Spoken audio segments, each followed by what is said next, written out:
நீங்களும் நம்ம சேனலில் விளம்பரம் செய்யணும்னு ஆசைப்பட்டீங்கன்னா சேனல் நம்பருக்கு காண்டாக்ட் பண்ணுங்கள். வீடியோக்குள்ளே போகிறதுக்கு முன்னாடி நம்ம சேனல் இது வரைக்கும் சப்ஸ்கிரைப் பண்ணாதவங்க சப்ஸ்கிரைப் பண்ணிக்கோங்க. கூடவே பெல் ஐக்கான் கிளிக் பண்ணி ஆல் பட்டனை ப்ரெஸ் பண்ணிட்டீங்கன்னா எங்களுடைய அப்டேட்ஸ் உங்களுக்கு நோட்டிஃபிகேஷனாக வரும். இந்த வீடியோவில் 795 சதுரடி இடத்தில் 650 சதுரடிக்கு கட்டப்பட்ட ஒரு பெட்ரூம் இருக்கக்கூடிய வீடு விற்பனைக்கு வந்திருக்குங்க. அதை பற்றி பார்க்கலாம்.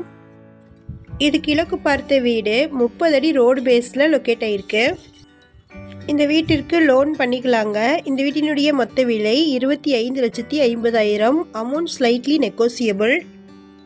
இந்த வீடு திருவள்ளூர் மாவட்டமில் லொக்கேட் ஆகிருக்குங்க. ஷார்ட்ஸ் பார்க்குறவங்க வீடியோவுக்கு கீழே இருக்கக்கூடிய லெட்டர்ஸை கிளிக் பண்ணிங்கன்னா ஃபுல் வீடியோ லிங்க் வரும். ஃபுல் வீடியோவில் இந்த வீட்டினுடைய ஃபுல் அட்ரஸை மென்ஷன் பண்ணியிருக்கிறேங்க. ஃபுல் வீடியோ லிங்க்கில் செக் பண்ணிக்கோங்க.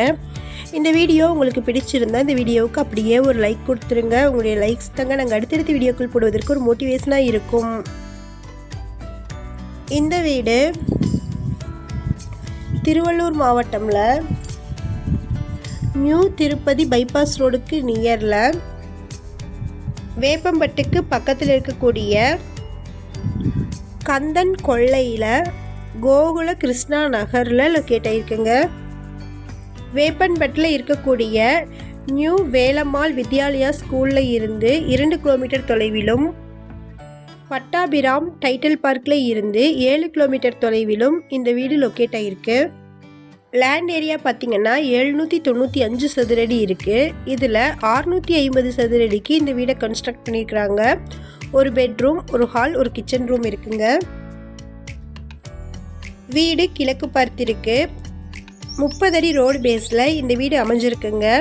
இந்த வீட்டினுடைய மொத்த விலை 25,50,000. Amount slightly negotiable. இந்த வீட்டிற்கு லோனை அரேஞ்ச் பண்ணிக்கலான்னு சொல்லியிருக்கிறாங்க. இந்த வீட்டை பற்றின மேலும் விவரங்களுக்கு வீடியோவில் இருக்கிற நம்பருக்கு காண்டாக்ட் பண்ணுங்கள். நம்ம சேனலில் போஸ்ட் பண்ணுற வீடு நிலங்களை வாங்கும் முன் அதன் அனைத்து ஆவணங்களையும் சரிபார்க்க வேண்டியது உங்கள் கடமை.